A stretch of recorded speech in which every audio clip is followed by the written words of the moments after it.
The Adventures of Sherlock Holmes by Sir Arthur Conan Doyle. Adventure 6. The Man with the Twisted Lip. Isa Whitney, brother of the late Elias Whitney, D.D., principal of the Theological College of St. George's, was much addicted to opium. The habit grew upon him, as I understand, from some foolish freak when he was at college, for having read De Quincey's description of his dreams and sensations, he had drenched his tobacco with laudanum in an attempt to produce the same effects. He found, as so many more have done, that the practice is easier to attain than to get rid of, and for many years he continued to be a slave to the drug, an object of mingled horror and pity to his friends and relatives. I can see him now, with yellow, pasty face, drooping lids, and pinpoint pupils, all huddled in a chair, the wreck and ruin of a noble man. One night, it was in June, '89, there came a ring to my bell, about the hour when a man gives his first yawn and glances at the clock. I sat up in my chair, and my wife laid her needlework down in her lap and made a little face of disappointment. "A patient," said she. "You'll have to go out." I groaned, for I was newly come back from a weary day. We heard the door open, a few hurried words, and then quick steps upon the linoleum. Our own door flew open, and a lady, clad in some dark-colored stuff, with a black veil, entered the room. "You will excuse me calling so late," she began, and then, suddenly losing her self-control, she ran forward, threw her arms about my wife's neck, and sobbed upon her shoulder. "Oh, I'm in such trouble," she cried. "I do so want a little help." "Why," said my wife, pulling up her veil, "it is Kate Whitney. How you startled me, Kate. I had not an idea who you were when you came in." "I didn't know what to do, so I came straight to you." That was always the way. Folk who were in grief came to my wife, like birds to a lighthouse. "It was very sweet of you to come. Now, you must have some wine and water and sit here comfortably and tell us all about it. Or should you rather that I sent James off to bed?" "Oh, no, I want the doctor's advice and help, too. It's about Isa. He has not been home for 2 days. I'm so frightened about him." It was not the first time that she had spoken to us of her husband's trouble, to me as a doctor, to my wife as an old friend and school companion. We soothed and comforted her by such words as we could find. Did she know where her husband was? Was it possible that we could bring him back to her? It seems that it was. She had the surest information that of late he had, when the fit was on him, made use of an opium den in the farthest east of the city. Hitherto his orgies had always been confined to one day, and he had come back, twitching and shattered, in the evening. But now the spell had been upon him 48 hours, and he lay there, doubtless among the dregs of the docks, breathing in the poison or sleeping off the effects. There he was to be found, she was sure of it, at the Bar of Gold, in Upper Swandam Lane. But what was she to do? How could she, a young and timid woman, make her way into such a place and pluck her husband out from among the ruffians who surrounded him? There was the case, and of course there was but one way out of it. Might I not escort her to this place? And then, as a second thought, why should she come at all? I was Isa Whitney's medical advisor, and as such I had influence over him. I could manage it better if I were alone. I promised her on my word that I would send him home in a cab within 2 hours, if he were indeed at the address which she had given me. And so in 10 minutes I had left my armchair and cheery sitting room behind me, and was speeding eastward in a hansom on a strange errand, as it seemed to me at the time, though the future only could show how strange it was to be. But there was no great difficulty in the first stage of my adventure. Upper Swandam Lane is a vile alley, lurking behind the high wharves which line the north side of the river to the east of London Bridge.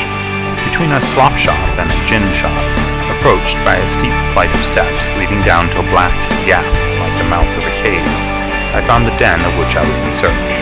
Ordering my cab to wait, I passed down the steps, worn hollow in the center by the ceaseless tread of drunken feet, and by the light of a flickering oil lamp above the door, I found the latch and made my way into a long, low room, thick and heavy with the brown opium smoke, and terraced with wooden berths, like the forecastle of an emigrant ship. Through the gloom, one could dimly catch a glimpse of bodies lying in strange, fantastic poses. Bowed shoulders, bent knees, heads thrown back, and chins pointing upward, with here and there a dark, lackluster eye turned upon the newcomer. Out of the black shadows there glimmered little red circles of light, now bright, now faint, as the burning poison waxed or waned in the bowls of the metal pipes.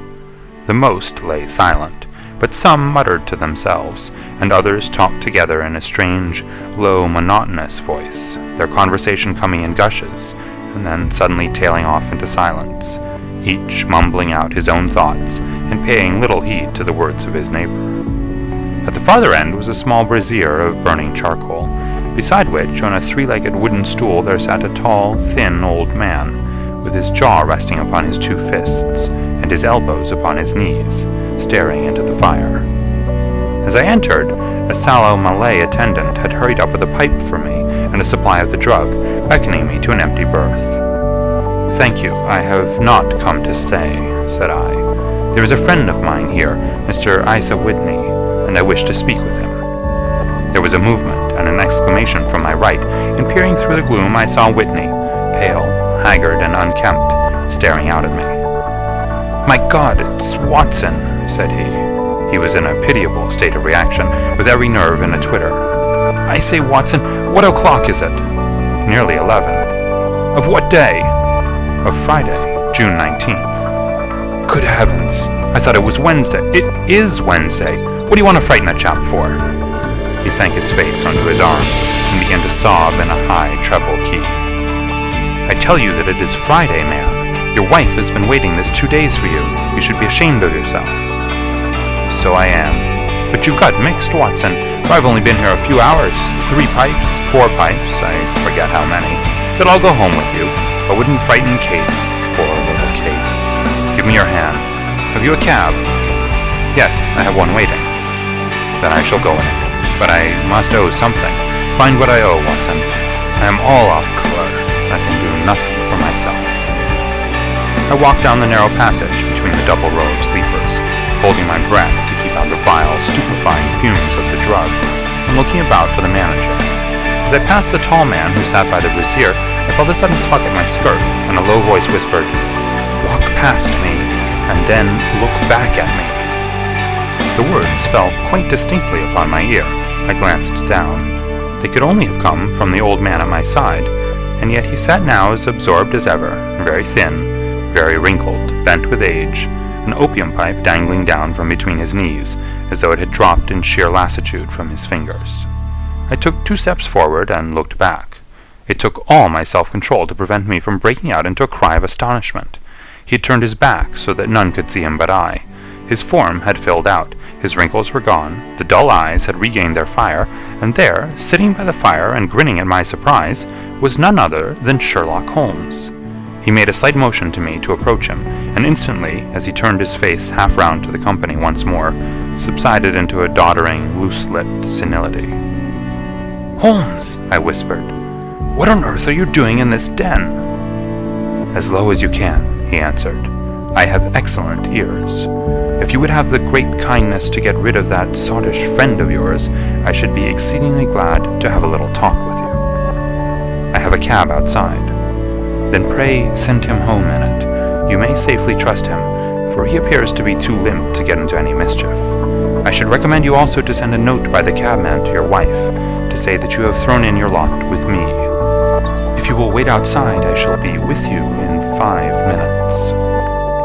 It was difficult to refuse any of Sherlock Holmes' requests, for they were always so exceedingly definite, and put forward with such a quiet air of mastery. I felt, however, that when Whitney was once confined in the cab, my mission was practically accomplished, and for the rest I could not wish anything better than to be associated with my friend in one of those singular adventures, which were the normal condition of his existence. In a few minutes I had written my note, paid Whitney's bill, led him out to the cab, and seen him driven through the darkness. In a very short time a decrepit figure had emerged from the opium den, and I was walking down the street with Sherlock Holmes. For 2 streets he shuffled along with a bent back and an uncertain foot. Then, glancing quickly round, he straightened himself out and burst into a hearty fit of laughter. "I suppose, Watson," said he, Did you imagine that I have added opium smoking to cocaine injections, and all the other little weaknesses on which you have favored me with your medical views? I was certainly surprised to find you there, but not more so than I to find you. I came to find a friend, and I to find an enemy. An enemy? Yes, one of my natural enemies, or shall I say, my natural prey. Briefly, Watson, I'm in the midst of a very remarkable inquiry, and I have hoped to find a clue in the incoherent ramblings of these sots, as I have done before now. Had I been recognized in that den, my life would not have been worth an hour's purchase, for I have used it before now for my own purposes, and the rascally Lascar who runs it has sworn to have vengeance upon me. There is a trapdoor at the back of that building, near the corner of Paul's Wharf, which could tell some strange tales of what has passed through it upon the moonless nights. What? You do not mean bodies? Aye, bodies, Watson. We should be rich men if we had £1,000 for every poor devil who had been done to death in that den. It is the vilest murder trap on the whole riverside, and I fear that Neville St. Clair has entered it, never to leave it more. But our trap should be here. He put his 2 forefingers between his teeth and whistled shrilly, a signal which was answered by a similar whistle from the distance, followed shortly by the rattle of wheels and the clink of horses' hoofs. Now, Watson, said Holmes, as a tall dog-cart dashed up through the gloom, throwing out 2 golden tunnels of yellow light from its side lanterns. You'll come with me, won't you? If I can be of use. Oh, a trusty comrade is always of use, and a chronicler still more so. My room at the Cedars is a double-bedded one. The Cedars? Yes, that is Mr. St. Clair's house. I am staying there while I conduct the inquiry. Where is it, then? Near Lee, in Kent. We have a 7-mile drive before us. But I am all in the dark. Of course you are. You'll know all about it presently. Jump up here. All right, John, we shall not need you. Here's half a crown. Look out for me tomorrow, about 11. Give her her head. So long, then. He flicked the horse with his whip, and we dashed away through the endless succession of somber and deserted streets, which widened gradually, until we were flying across a broad balustraded bridge, with the murky river flowing sluggishly beneath us. Beyond lay another dull wilderness of bricks and mortar, its silence broken only by the heavy, regular footfall of the policeman, or the songs and shouts of some belated party of revelers. A dull wrack was drifting slowly across the sky, and a star or 2 twinkled dimly here and there through the rifts of the clouds. Holmes drove in silence, with his head sunk upon his breast, and the air of a man who is lost in thought, while I sat beside him, curious to learn what this new quest might be which seemed to tax his powers so sorely, and yet afraid to break in upon the current of his thoughts. We had driven several miles, and were beginning to get to the fringe of the belt of suburban villas, when he shook himself, shrugged his shoulders, and lit up his pipe with the air of a man who has satisfied himself that he is acting for the best. You have a grand gift of silence, Watson, said he. It makes you quite invaluable as a companion. Upon my word, it is a great thing for me to have someone to talk to, for my own thoughts are not over-pleasant. I was wondering what I should say to this dear little woman tonight when she meets me at the door. You forget that I know nothing about it. I shall just have time to tell you the facts of the case before we get to Lee. It seems absurdly simple, and yet somehow I can get nothing to go upon. There's plenty of thread, no doubt, but I can't get the end of it into my hand. Now, I'll state the case clearly and concisely to you, Watson, and maybe you can see a spark where all is dark to me. Proceed, then. Some years ago, to be definite in May 1884, there came to Lee a gentleman, Neville St. Clair by name, who appeared to have plenty of money. He took a large villa, laid out the grounds very nicely, and lived generally in good style. By degrees he made friends in the neighborhood, and in 1887 he married the daughter of a local brewer, by whom he now has 2 children. He had no occupation, but was interested in several companies, and went into town as a rule in the morning, returning by the 5:14 from Cannon Street every night. Mr. St. Clair is now 37 years of age, is a man of temperate habits, a good husband, a very affectionate father, and a man who is popular with all who know him.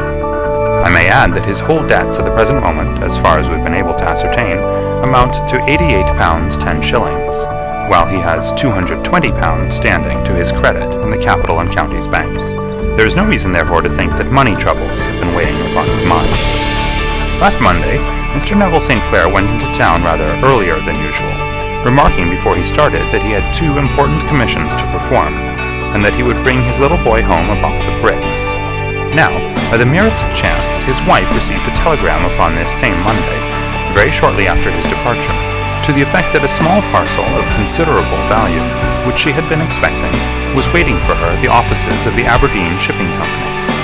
Now, if you are well up in your London, you will know that the office of the company is in Fresno Street, which branches out of Upper Swandam Lane, where you found me tonight. Mrs. St. Clair had her lunch, started for the city, did some shopping, proceeded to the company's office, got her packet, and found herself at exactly 4:35 walking through Swandam Lane on her way back to the station. Have you followed me so far? It is very clear. If you remember, Monday was an exceedingly hot day, and Mrs. St. Clair walked slowly, glancing about in the hope of seeing a cab, as she did not like the neighborhood in which she found herself. While she was walking in this way down Swandam Lane, she suddenly heard an ejaculation or cry, and was struck cold to see her husband looking down at her, and, as it seemed to her, beckoning to her from a second-floor window.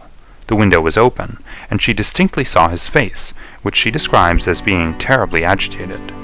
He waved his hands frantically to her, and then vanished from the window so suddenly that it seemed to her that he had been plucked back by some irresistible force from behind.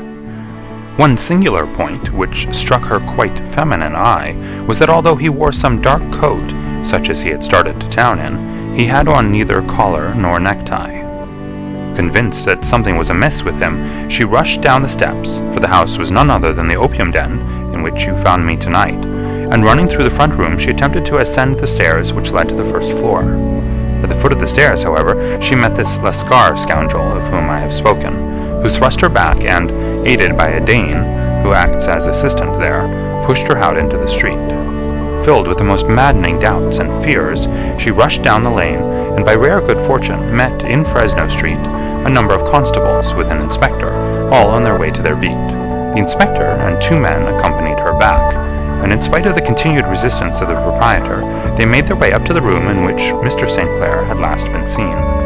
There was no sign of him there. In fact, in the whole of that floor there was no one to be seen, save a crippled wretch of hideous aspect, who it seems made his home there. Both he and the Lascar stoutly swore that no one else had been in the front room during the afternoon.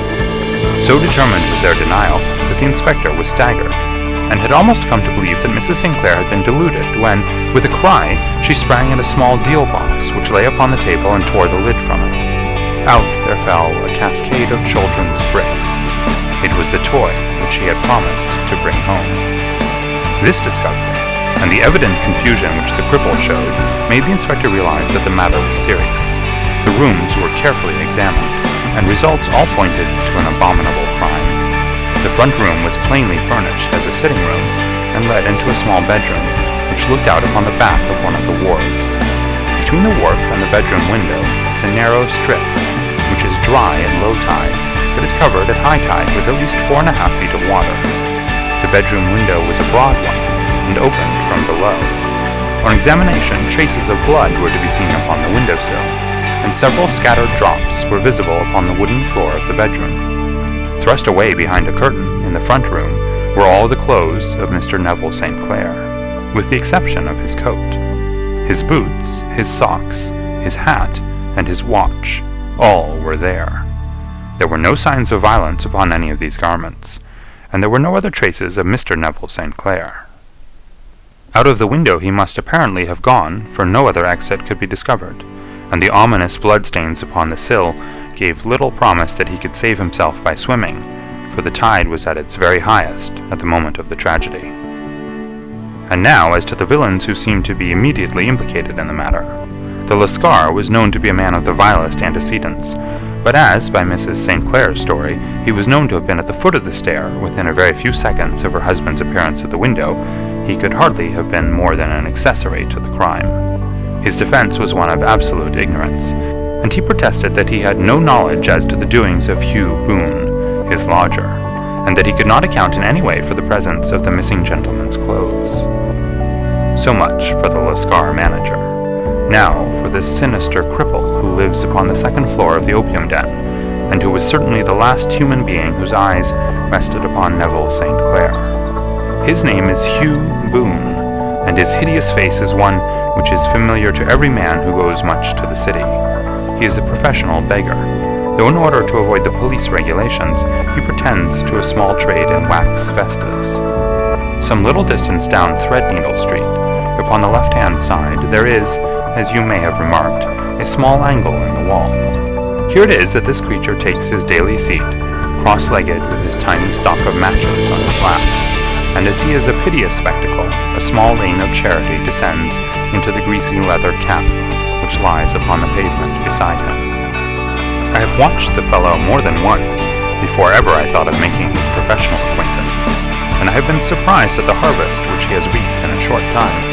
His appearance, you see, is so remarkable that no one can pass him without observing it. A shock of orange hair, a pale face disfigured by a horrible scar, which by its contraction has turned up the outer edges of his upper lip, a bulldog chin, and a pair of very penetrating dark eyes, which present a singular contrast to the color of his hair, all mark him out from amid the common crowd of mendicants, and so too does his wit, for he is ever ready with a reply to any piece of chaff which may be thrown at him by the passers-by. This is the man whom we now learn to have been the lodger at the opium den, and to have been the last man to see the gentleman of whom we are in quest. But a cripple, said I, what could he have done single-handed against a man in the prime of life? He is a cripple in the sense that he walks with a limp, but in other respects he appears to be a powerful and well-nurtured man. Surely your medical experience would tell you, Watson, that weakness in one limb is often compensated for by exceptional strength in the others. Pray, continue your narrative. Mrs. St. Clair had fainted at the sight of the blood upon the window, and she was escorted home in a cab by the police, as her presence could be of no help to them in their investigations. Inspector Barton, who had charge of the case, made a very careful examination of the premises, but without finding anything which threw any light upon the matter. One mistake had been made in not arresting Boone instantly, as he was allowed some few minutes during which he might have communicated with his friend, the Lascar. But this fault was soon remedied, and he was seized and searched, without anything being found which could incriminate him. There were, it is true, some bloodstains upon his right shirt-sleeve, but he pointed to his ring finger, which had been cut near the nail, and explained that the bleeding came from there, adding that he had been to the window not long before, and that the stains which had been observed there came doubtless from the same source. He denied strenuously having ever seen Mr. Neville St. Clair, and swore that the presence of the clothes in his room was as much a mystery to him as to the police. As to Mrs. St. Clair's assertion that she'd actually seen her husband at the window, he declared that she must have been either mad or dreaming. He was removed, loudly protesting, to the police station, while the inspector remained upon the premises in the hope that the ebbing tide might afford some fresh clue. And it did, though they hardly found upon the mudbank what they had feared to find. It was Neville St. Clair's coat, and not Neville St. Clair, which lay uncovered as the tide receded. And what do you think they found in the pockets? I cannot imagine. No, I don't think you would guess. Every pocket stuffed with pennies and halfpennies, 421 pennies and 270 halfpennies. It was no wonder that it had not been swept away by the tide. But a human body is a different matter. There was a fierce eddy between the wharf and the house. It seemed likely enough that the weighted coat had remained when the stripped body had been sucked away into the river. But I understand that all the other clothes were found in the room. Would the body be dressed in a coat alone? No, sir, but the facts might be met speciously enough. Suppose that this man Boone had thrust Neville St. Clair through the window. There's no human eye which could have seen the deed. What would he do then? It would of course instantly strike him that he must get rid of the telltale garments. He would seize the coat then, and be in the act of throwing it out, when it would occur to him that it would swim and not sink. He has little time, for he has heard the scuffle downstairs when the wife tried to force her way up, and perhaps he's already heard from his Lascar confederate that the police are hurrying up the street. There's not an instant to be lost. He rushes to some secret hoard where he has accumulated the fruits of his beggary, and he stuffs all the coins upon which he can lay his hands into the pockets to make sure of the coat's sinking. He throws it out, and would have done the same thing with the other garments, had not he heard the rush of steps below, and only just had time to close the window when the police appeared. It certainly sounds feasible. Well, we will take it as a working hypothesis, for want of a better. Boone, as I have told you, was arrested and taken to the station, but it could not be shown that there had ever before been anything against him. He had for years been known as a professional beggar, but his life appeared to have been a very quiet and innocent one. There the matter stands at present, and the questions which have to be solved: what Neville St. Clair was doing in the opium den, what happened to him when there, where is he now, and what Hugh Boone had to do with his disappearance, are all as far from a solution as ever. I confess that I cannot recall any case within my experience which looked at the first glance so simple, and yet which presented such difficulties. While Sherlock Holmes had been detailing this singular series of events, we had been whirling through the outskirts of the great town until the last straggling houses had been left behind, and we rattled along with a country hedge upon either side of us. Just as he finished, however, we drove through 2 scattered villages, where a few lights still glimmered in the windows. "We are on the outskirts of Lee," said my companion. "We have touched on 3 English counties in our short drive, starting in Middlesex, passing over an angle of Surrey, and ending in Kent. See that light among the trees? That is the Cedars, and beside that lamp sits a woman whose anxious ears have already, I have little doubt, caught the clink of our horses' feet." "But why are you not conducting the case from Baker Street?" I asked. "Because there are many inquiries which must be made out here. Mrs. St. Clair has most kindly put 2 rooms at my disposal, and you may rest assured that she will have nothing but a welcome from my friend and colleague. I hate to meet her, Watson, when I have no news of her husband. Here we are. Whoa there! Whoa!" We had pulled up in front of a large villa, which stood within its own grounds. A stable boy had run out to the horse's head, and springing down, I followed Holmes up the small, winding gravel drive which led to the house. As we approached, the door flew open, and a little blonde woman stood in the opening, clad in some sort of light mousseline de soie, with a touch of fluffy pink chiffon at her neck and wrists. She stood with her figure outlined against the flood of light, one hand upon the door, one half raised in her eagerness, her body slightly bent, her head and face protruded, with eager eyes and parted lips, a standing question. "Well?" she cried. "Well?" And then, seeing that there were 2 of us, she gave a cry of hope, which sank into a groan as she saw that my companion shook his head and shrugged his shoulders. "No good news?" "None." "No bad?" "No." "Thank God for that. But come in, you must be weary, for you have had a long day. This is my friend, Dr. Watson. He has been of most vital use to me in several of my cases, and a lucky chance has made it possible for me to bring him out and associate him with this investigation." "I am delighted to see you," said she, pressing my hand warmly. "You will, I am sure, forgive anything that may be wanting in our arrangements, when you consider the blow which has come so suddenly upon us." "My dear madam," said I am an old campaigner, and if I were not, I can very well see that no apology is needed. If I can be of any assistance, either to you or to my friend here, I shall be indeed happy." "Now, Mr. Sherlock Holmes," said the lady as we entered a well-lit dining room, upon the table of which a cold supper had been laid out, "I should very much like to ask you 1 or 2 plain questions, to which I beg that you will give a plain answer." "Certainly, madam." "Do not trouble about my feelings. I am not hysterical, nor given to fainting. I simply wish to hear your real opinion." "Upon what point? In your heart of hearts, do you think that Neville is alive?" Sherlock Holmes seemed to be embarrassed by the question. "Frankly, now," she repeated, standing upon the rug and looking keenly down at him as he leaned back in a basket chair. "Frankly, then, madam, I do not." "You think that he is dead?" "I do." "Murdered?" "I don't say that. Perhaps." And on what day did he meet his death? On Monday. Then perhaps, Mr. Holmes, you will be good enough to explain how it is that I have received a letter from him today. Sherlock Holmes sprang out of his chair as if he'd been galvanized. What? He roared.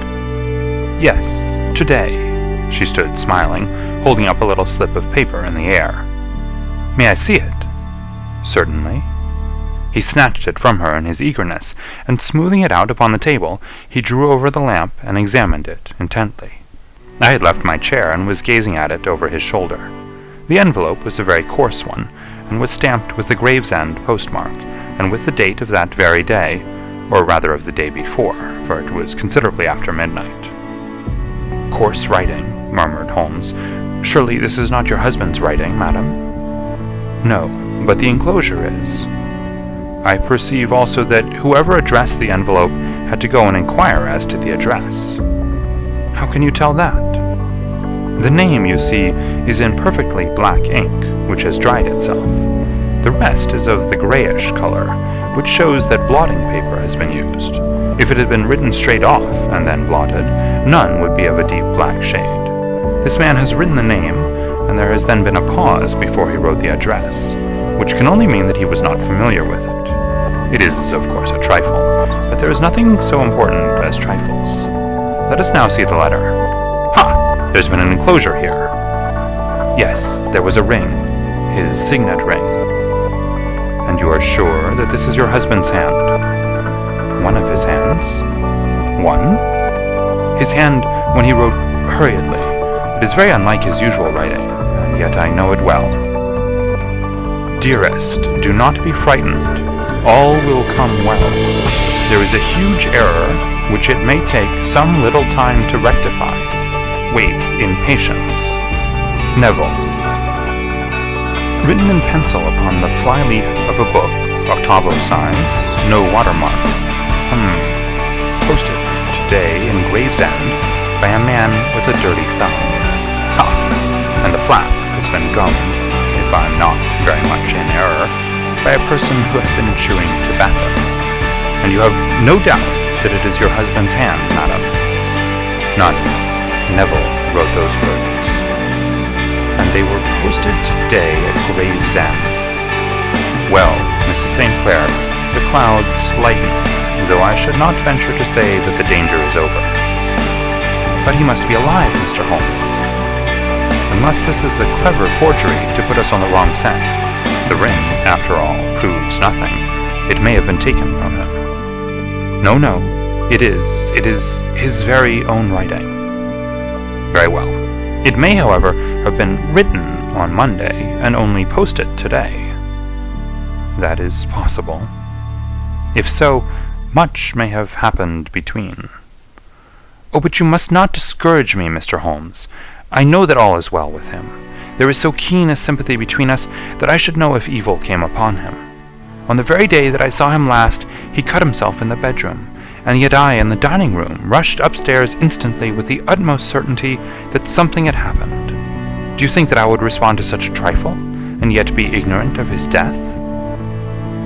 I have seen too much not to know that the impression of a woman may be more valuable than the conclusion of an analytical reasoner. And in this letter, you certainly have a very strong piece of evidence to corroborate your view. But if your husband is alive and able to write letters, why should he remain away from you? I cannot imagine. It is unthinkable. And on Monday he made no remarks before leaving you? No. And you were surprised to see him in Swandam Lane? Very much so. Was the window open? Yes. Then he might have called to you. He might. He only, as I understand, gave an inarticulate cry. Yes. A call for help, you thought? Yes. He waved his hands. But it might have been a cry of surprise. Astonishment at the unexpected sight of you might cause him to throw up his hands? It is possible. And you thought he was pulled back. He disappeared so suddenly. He might have leaped back. You did not see anyone else in the room? No, but this horrible man confessed to having been there, And the Lascar was at the foot of the stairs. Quite so. Your husband, as far as you could see, had his ordinary clothes on, but without his collar or tie. I distinctly saw his bare throat. Had he ever spoken of Swandam Lane?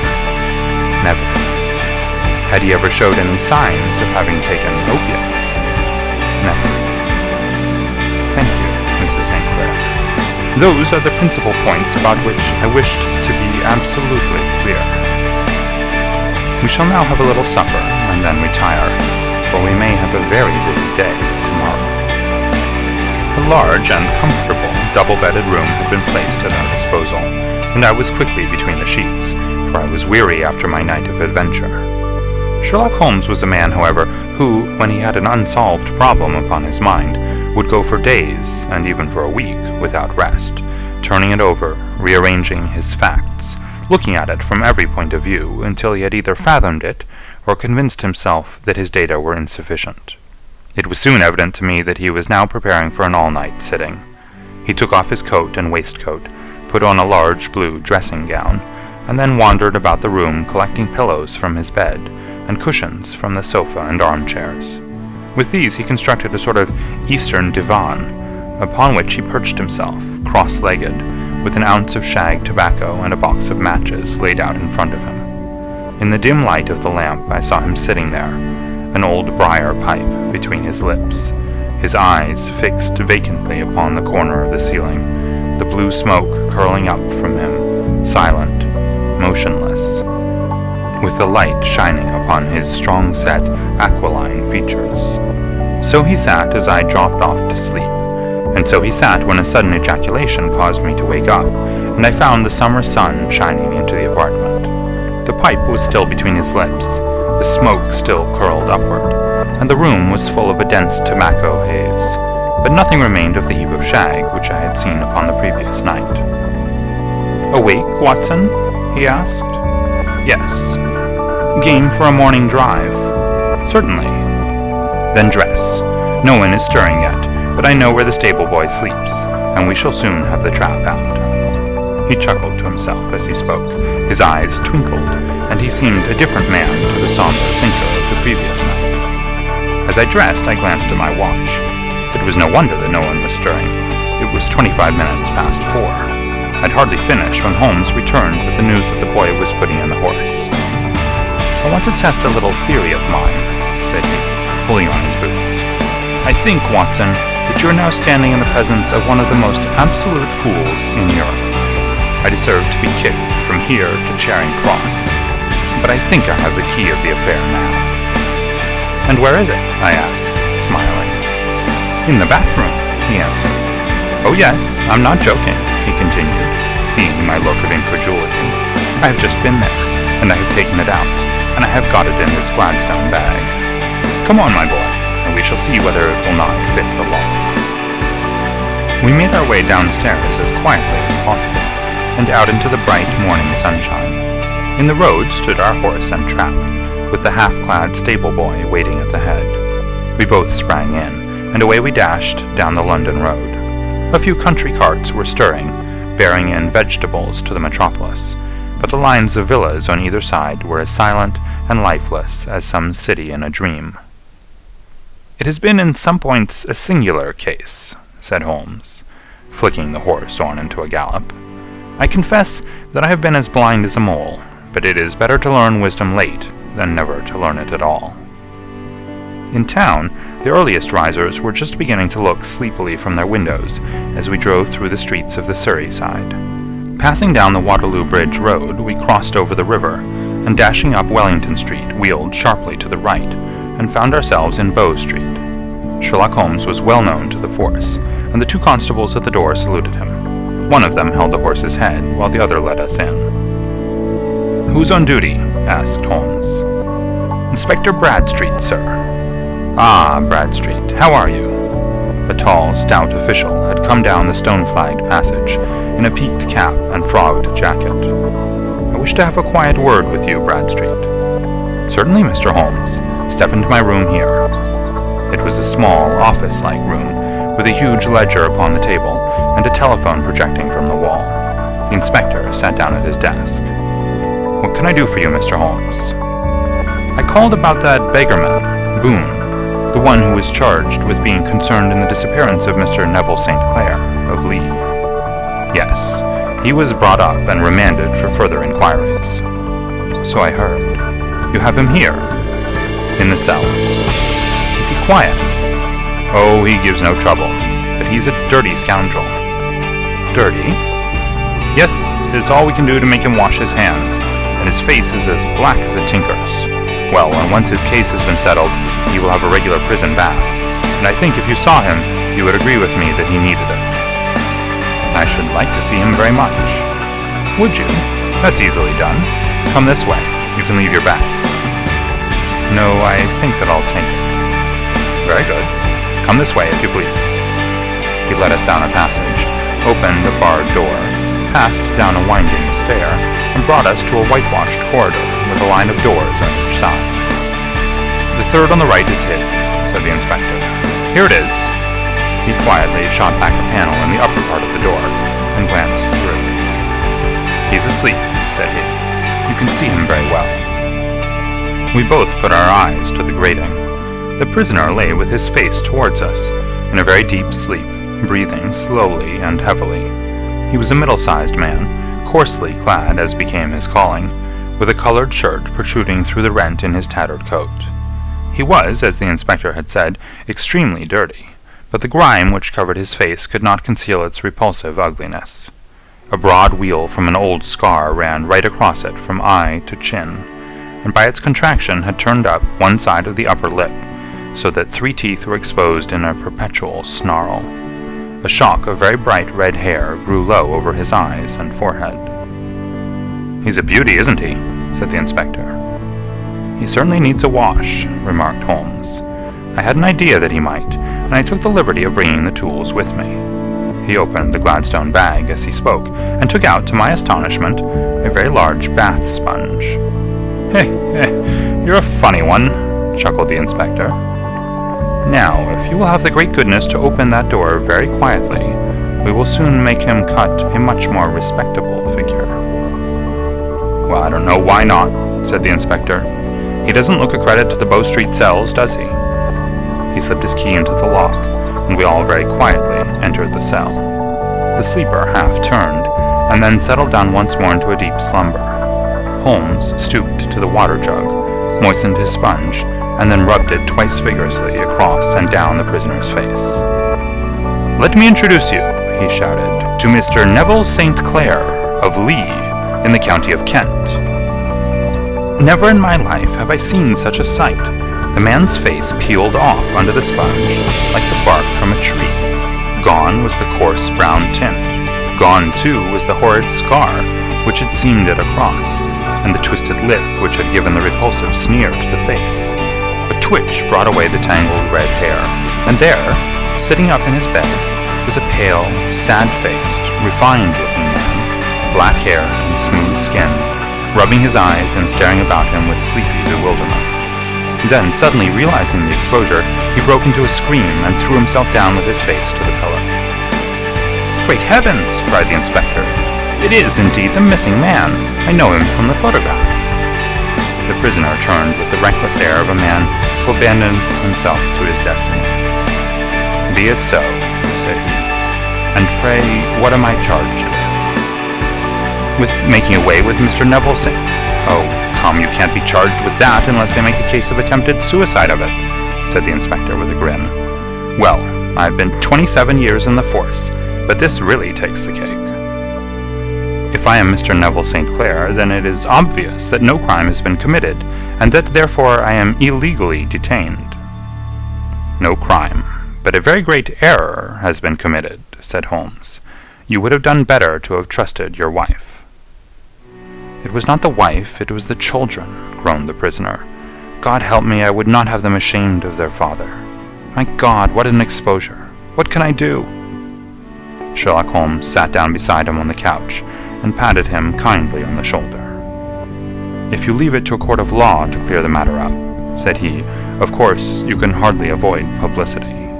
On the other hand, if you convince the police authorities that there is no possible case against you, I do not know that there is any reason that the details should find their way into the papers. Inspector Bradstreet would, I am sure, make notes upon anything which you might tell us, and submit it to the proper authorities. The case would then never go into court at all." "God bless you," cried the prisoner passionately. "I would have endured imprisonment, aye, even execution, rather than have left my miserable secret as a family blot to my children. You are the first who have ever heard my story.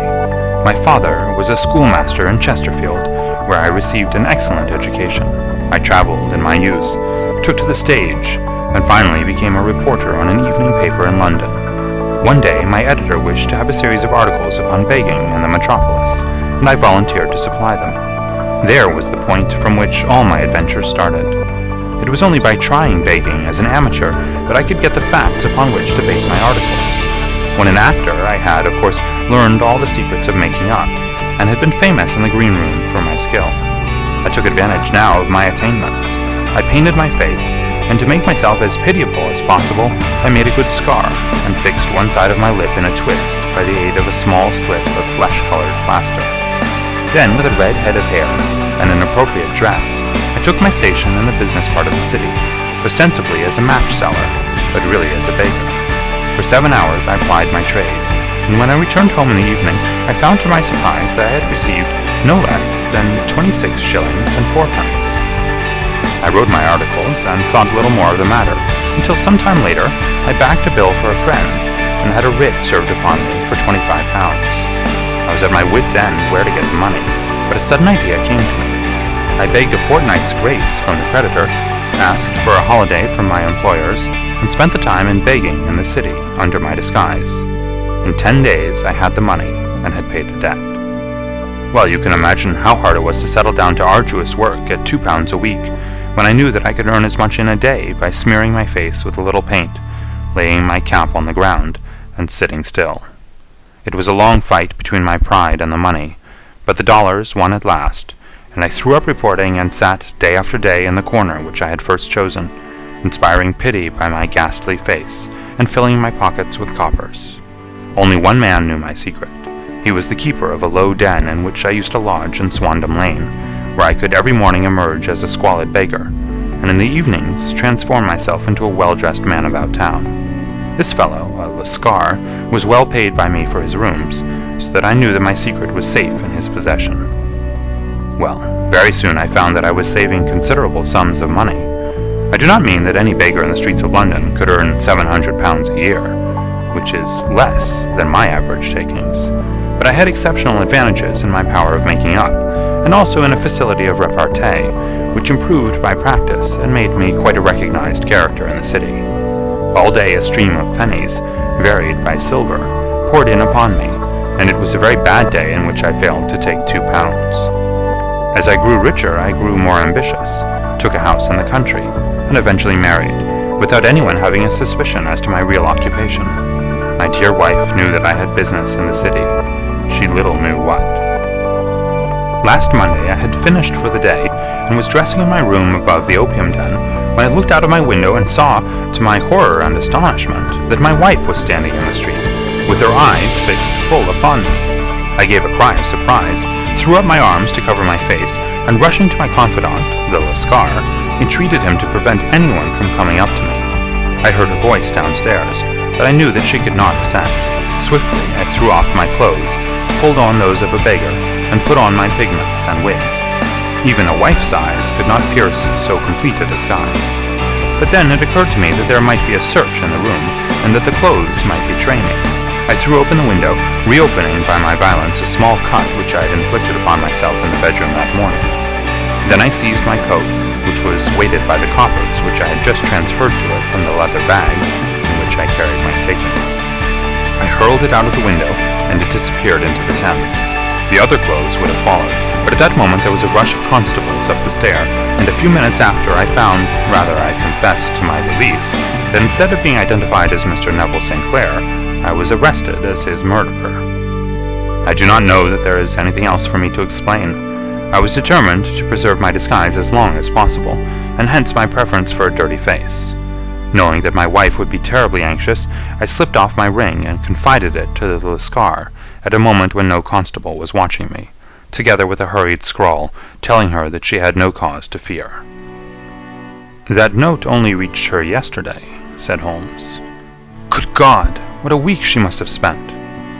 "The police have watched this Lascar," said Inspector Bradstreet, "and I can quite understand that he might find it difficult to post a letter unobserved. Probably he handed it to some sailor customer of his, who forgot all about it for some days." "That was it," said Holmes, nodding approvingly. "I have no doubt of it. But have you never been prosecuted for begging?" "Many times, but what was a fine to me?" "It must stop here, however," said Bradstreet. "If the police are to hush this thing up, there must be no more of Hugh Boone. I have sworn it by the most solemn oaths which a man can take. In that case, I think that it is probable that no further steps may be taken. But if you are found again, then all must come out.